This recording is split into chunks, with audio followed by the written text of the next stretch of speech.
Hello, my name is Jonathan Hemke. I'm from the R.W. Steen Library. This is the third video of a three-part series. We're looking at how to get an A with less stress, especially when you're doing research and finding the right articles you need to get the A, but with less stress, so you can focus more on the writing and get a good grade. And so the last couple of videos, we've been looking at the CRITIC model. That is claim, role of the claimant, information back in the claim, testing, independent verification, and conclusion.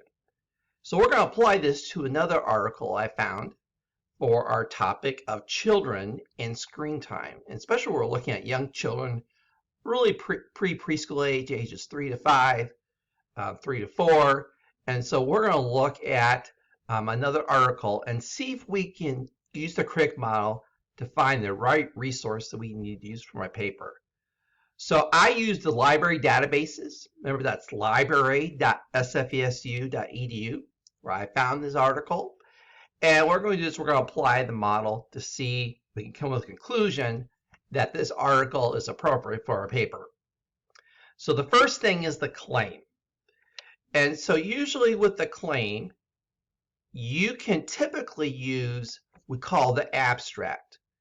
In this kind of article, where it's come from the Journal of Child and Family Studies, when you see the word abstract, that gives me a clue that this might be a little more in-depth article. And so what I can do here is usually in the abstract. Now, an abstract is we call a summary of the article. And so usually in the abstract, I can find their claim.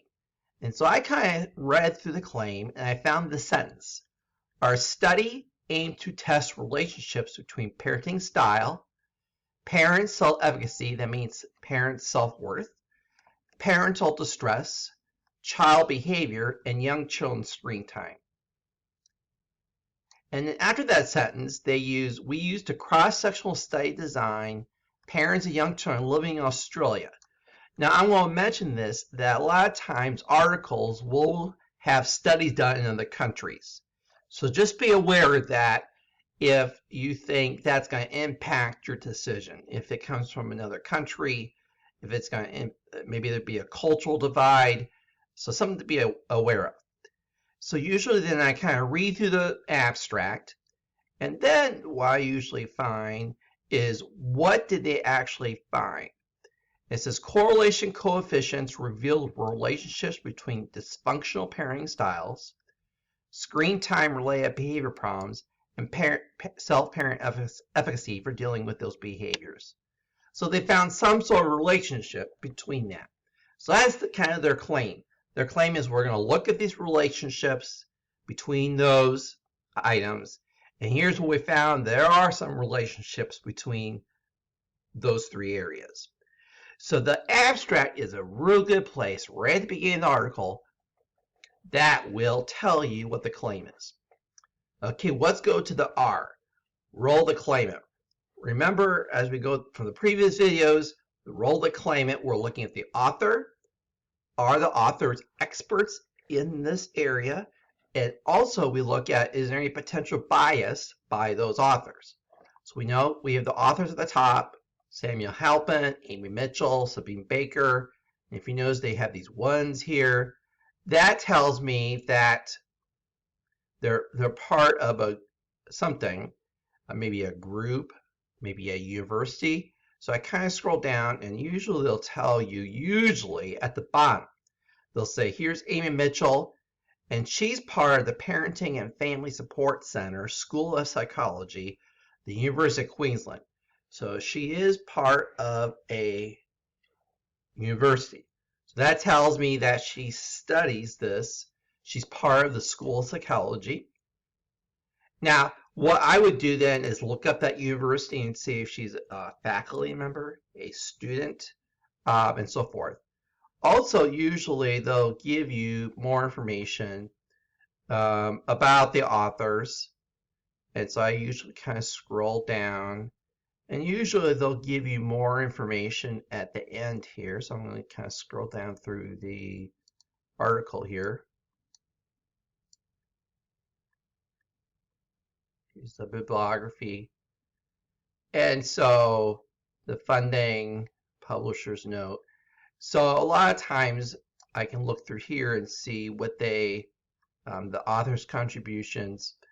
So it sounds like, it looks like through, and I would do more investigation, but it sounds like they're coming from the University of Queensland.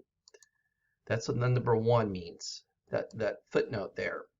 So those people came from this parenting and family support center in the schools of psychology. So that gives it credibility that it comes from a university, it's coming from a psychology department. So that gives me a little more hope that, okay, they are experts in that area. Also, that tells me if they're from a university, typically when they write articles like this in a journal, Journal of Child and Family Studies, that they're usually, they try not to have any bias. That means that they're going to look at the whole picture of what they found in their study. They're not leaning one way or another until they do the study and they find the results. So once we go through the article, we can see if there's any potential bias. But typically when you're in a university setting, bias sometimes will go away because you're dealing with, for example, they're looking at a very focused area and they're looking at those relationships. Okay, that's claim, role the claimant. Okay, the I is information backing the claim.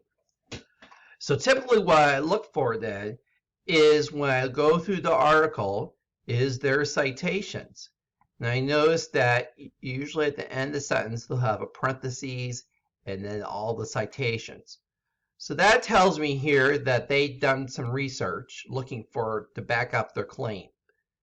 And they're backing up their claim also through their original study that they did. And there's their data analysis. And then if you scroll through here, their discussion. So that tells me there that they're using other people's resources. They're citing them because at the way bottom here is all their references. And there's 1, 2, 3, about 3 pages of references. So that shows me they've done their research.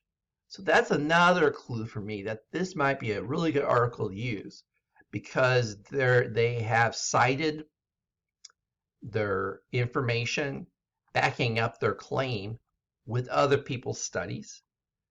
And then also they backed up their claim using their own study. And that goes into testing. So actually the testing they had done for us. That's their study, is the testing. So if you go through here, usually we call the method section. And usually they'll say who are the participants and procedure of the study and so forth. So they're going through this study and they've done their data analysis. So that gives me another check mark that this is a good source because they have looked at other studies.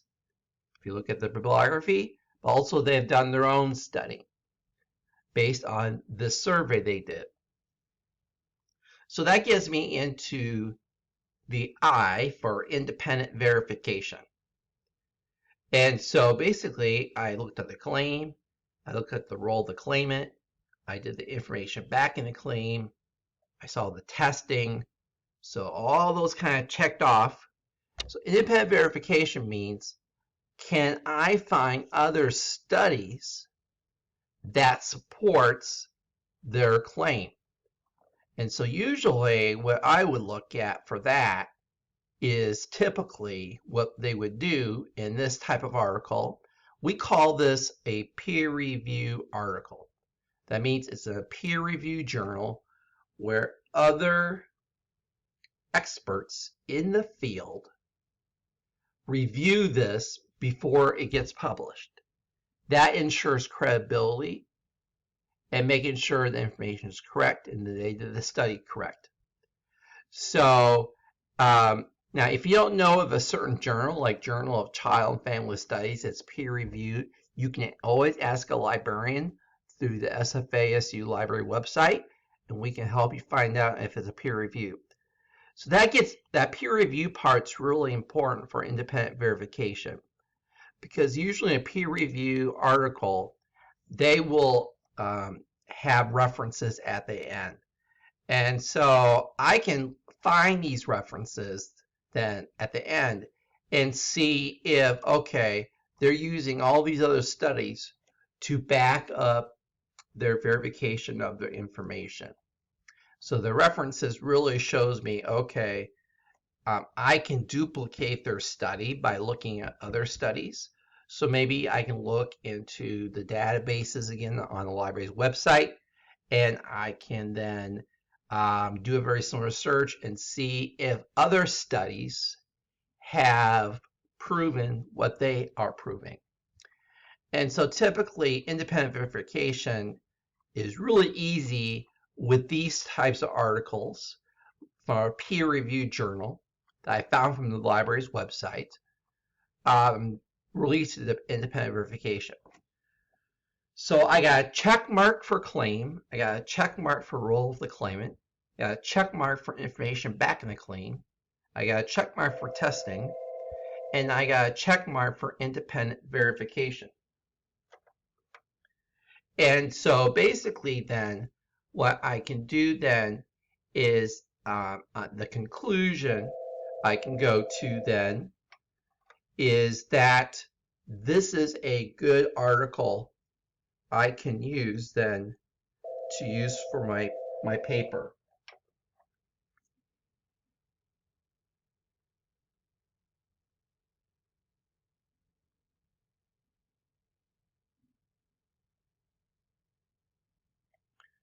So basically, based on those other previous five areas, then I can say, okay, I then can come with a conclusion that this is a real good article that I can use for my paper.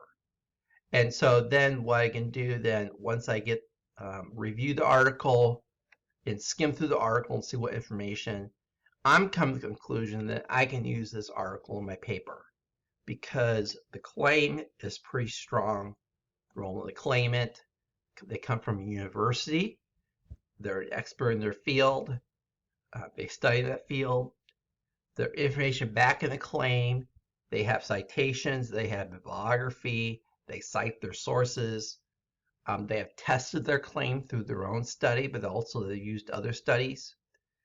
And the independent verification is that I can find other articles, either using their bibliography or looking at their database to verify their information. And that my conclusion is I can use this in my paper. If you have any questions about using the CRITIC model and saying, is this a right resource to use for my paper, you can always ask the library and we can help you out, making sure you use the right resources. So this will allow you to get an A with less stress. Thank you very much.